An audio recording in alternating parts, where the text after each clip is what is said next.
নমস্কার, welcome back to our new video. আশা করছি তোমরা সবাই খুব ভালো আছো, সুস্থ আছো এবং সাবধানে আছো। আমরাও খুব ভালো আছি। সবার প্রথমেই জানাই প্রত্যেককে দেরিতে হলেও হ্যাপি নিউ ইয়ার। আশা করছি তোমাদের নতুন বছর খুব ভালোভাবে শুরু হয়েছে, আগামীটা খুব ভালোভাবে কাটুক। এবছর শীতে একদিনও কড়াইশুঁটির কচুরি খাওয়া হয়নি। তোমরা কারা কারা খেয়ে ফেলেছো একটু কমেন্ট সেকশনে কমেন্ট করে জানাও তো। ইনি এখানে মটরশুঁটি ছাড়াচ্ছেন কম, খাচ্ছেন বেশি। এই বছর শীতের শুরুতে শীতের শেষে এই প্রথম, পুরো শীত জুড়ে একদিনও হয়নি, আজকেই ফার্স্ট হবে। কড়াইশুঁটিগুলো ছাড়িয়ে নিয়ে খুব ভালো করে ধুয়ে নিয়েছি একবার, দিয়ে তারপর এখানে দেখো আমি বেটে ফেলেছি। আমি না কড়াইশুঁটিটা বাটার সময় শুধু কাঁচা লঙ্কা দিয়েই বেটেছি, কোনো আদা দিইনি। আদাটা আমি আলাদা করে তেলে ভাজবো। আর এর সাথে করব আমি একটু আলুর তরকারি। এখানে আলুগুলো একটু বড় বড় করে কেটেছি, তার সাথে একটা ক্যাপসিকাম আর কাঁচা লঙ্কা নিয়েছি, আর টমেটো। আমি এখানে আদা বাটা, জিরে ধনে গুঁড়ো দিয়ে একটা নিরামিষ তরকারি করব। তোমরা চাইলে এখানে আলুর দম করতে পারো, কেউ চাইলে দই দিয়ে আলু দিয়ে একটা তরকারি হয় সেটাও করতে পারো। আলুগুলোকে প্রথমেই একটু আমি নুন দিয়ে ভালো করে সিটি দিয়ে নেব, কারণ নতুন আলু তো সেদ্ধ তাড়াতাড়ি হয়ে গেল, একটু ভালো করে সেদ্ধ না হলে বড্ড শক্ত হয়ে যায়।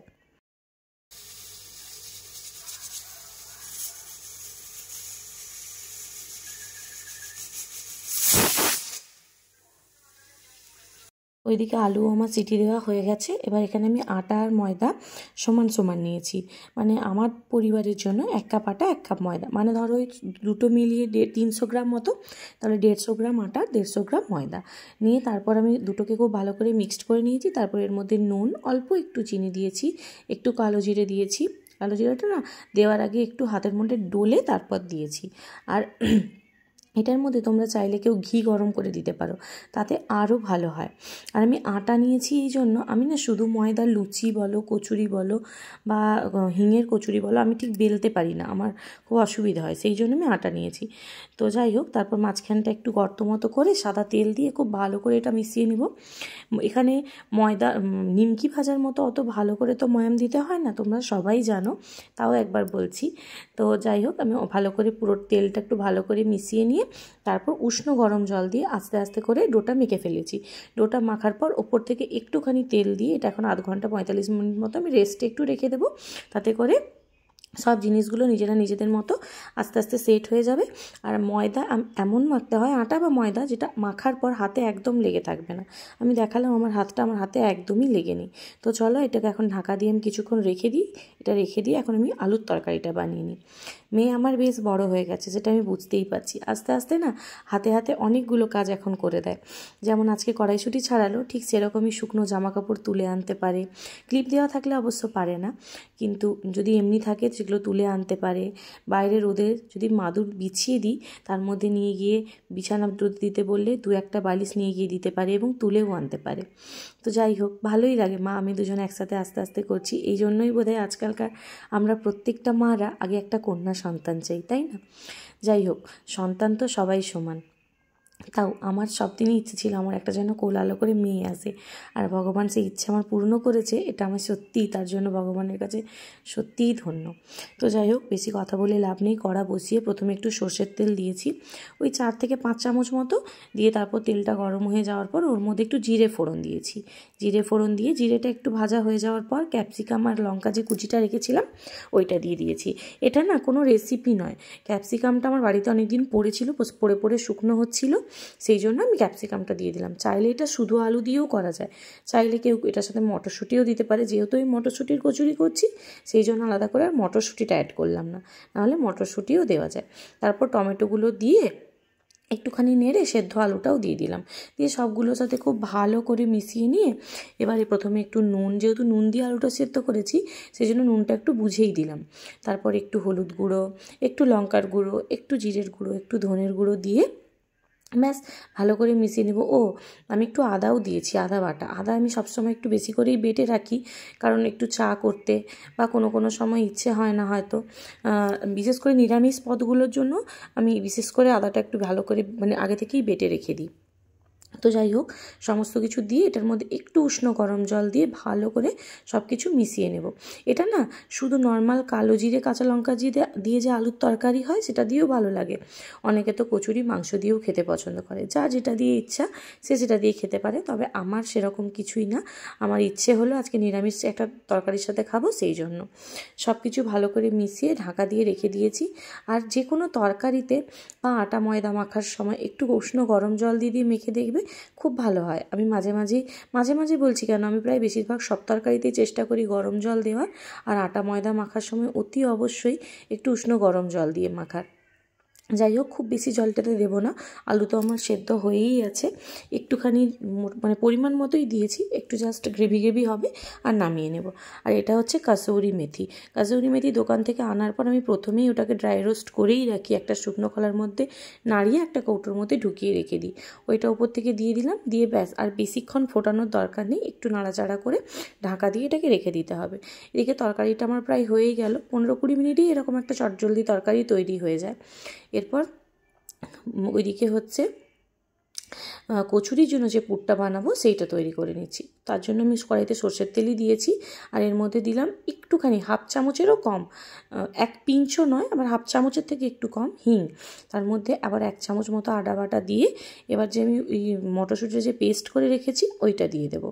দিয়ে খুব ভালো করে এবার মিশিয়ে নিতে হবে। নুন মিষ্টি তো অবশ্যই স্বাদ অনুযায়ী যে যার দেবে। নিয়ে করে আসলে আমি আদাটা এর সাথে এই জন্য বাটিনি, আদার একটা আলাদা গন্ধ হয়, সেই গন্ধটা যদি এর সাথে দিয়ে মানে বেটে যদি একসাথে দেওয়া হতো তাহলে হতো কি মটরশুঁটিটা ঠিক মতো আগে রান্না হয়ে যেত, কিন্তু আদাটা হতো না। সেই জন্য আদাটা আমি আলাদা করে দিয়ে তেলে একটু ভেজে তারপর কড়াইশুঁটি বাটাটা দিলাম। তারপর নুন মিষ্টি অল্প একটুখানি দিয়ে খুব ভালো করে এটাকে এখন রান্না করব। ততক্ষণ পর্যন্ত রান্না করতে হবে যতক্ষণ না এটা খুন্তির আগায় একদম ডলা পাকিয়ে যায়। এই যে কড়া থেকে একদম ছেড়ে যাচ্ছে আর কড়াই থাকতে চাইছে না, আর একদম খুন্তির ডগায় তলা পাকিয়ে যাচ্ছে, এই সময় এটাকে নামিয়ে নিতে হবে। তো যাই হোক, যে আমি আলুর তরকারিটা করেছি ওটার মধ্যে না তোমরা চাইলে ধনেপাতাও দিতে পারো কাসৌরি মেথির বদলে, কিন্তু আমার কাসৌরি মেথির গন্ধটা খুব ভালো লাগে সেই জন্য দিয়েছি।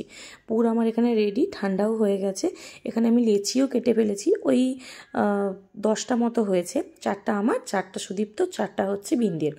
তো এখানে দেখো বেশিরভাগ সবকটাই আমার রেডি হয়ে গেছে, আর কয়েকটা মাত্র আছে, পুরো একটুখানি থেকে যাবে। বিন্দির বাবা আবার মানে সুদীপ্ত, ও আবার কড়াইশুঁটি কচুরি খাওয়ার সময় এই পুরটা লাগিয়ে খেতে বেশি ভালোবাসে। আমারও পছন্দ, আমারও ভালো লাগে। তো যাই হোক, সব কটা কড়াইশুঁটি আমার একদম মানে কচুরিগুলোর লেচিগুলো একদম তৈরি হয়ে গেছে। এদিকে এবার আমি আস্তে আস্তে করে কচুরিগুলো বেলে নিচ্ছি। আর আমার মতো কচুরি তোমাদের কার কার বড় বড় ভালো লাগে একটু কমেন্ট করো তো। আর কচুরি বেলার না আমি একটা কচুরি কেন, কচুরি, ছাতুর পরোটা বা আলুর পরোটা বা যে কোনো পুর ভরা যে কোনো জিনিস বেলার আমি একটা নিজে একটা না পদ্ধতি বের করেছি। যে দিকটা দিয়ে আমরা মুড়ি, ওই মোড়ার দিকটা উল্টো দিক করে বেললে না খুব একটা পুর বেরিয়ে যায় না, আমি দেখেছি। তো আমিও ওটাই তোমাদেরকে দেখালাম, যে দিকটা মুড়েছি ওই দিকটা নিচের দিকে রেখে পুরো জিনিসটা বেলে নিলাম, তাতে করে আর একটু পুরো বেরোবে না আর মানে পুরটা ছড়িয়েও যাবে না।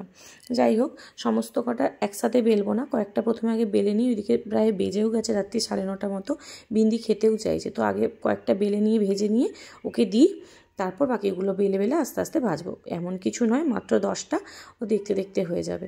আর কচুরি, লুচি, রুটি, পরোটা যাই বলো, এগুলো একটু ভালো করে দুখোল হয়ে ফুললে প্রত্যেকেরই খুব ভালো লাগে, আমার তো খুব ভালো লাগে।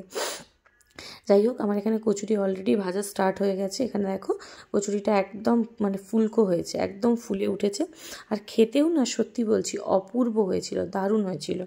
তো যাই হোক, এখানে এবার একটা করে কচুরিও আমি ভেজে নেব। ভেজে নিয়ে প্রথমে আগে বিন্দিকে দেবো, তারপর বিন্দির বাবা আর আমি একসাথে নিয়ে বসে পড়বো। ব্যাস, ছোট সংসারের যেমন জিনিস কম লাগে সেটা ঠিক, যে অল্প পরিমাণে বানালেই হয়ে যায় এটা ঠিক, কিন্তু একা বানিয়ে খেতেও না খারাপ লাগে। তো যাই হোক, এখানে কচুরি আর তরকারি নিয়ে একদম রেডি। বিন্দিকে আগে খাইয়ে নিই, তারপর নিজে খাবো।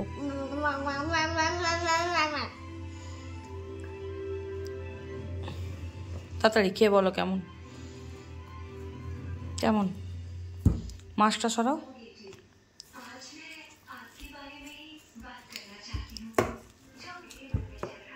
কেমন হয়েছে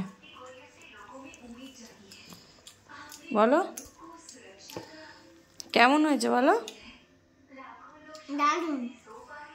সত্যি যাই হোক, যাদের জন্য রান্না করা তাদের মুখ থেকে ভালো শুনলে মনটা সত্যিই খুশিতে ভরে যায়।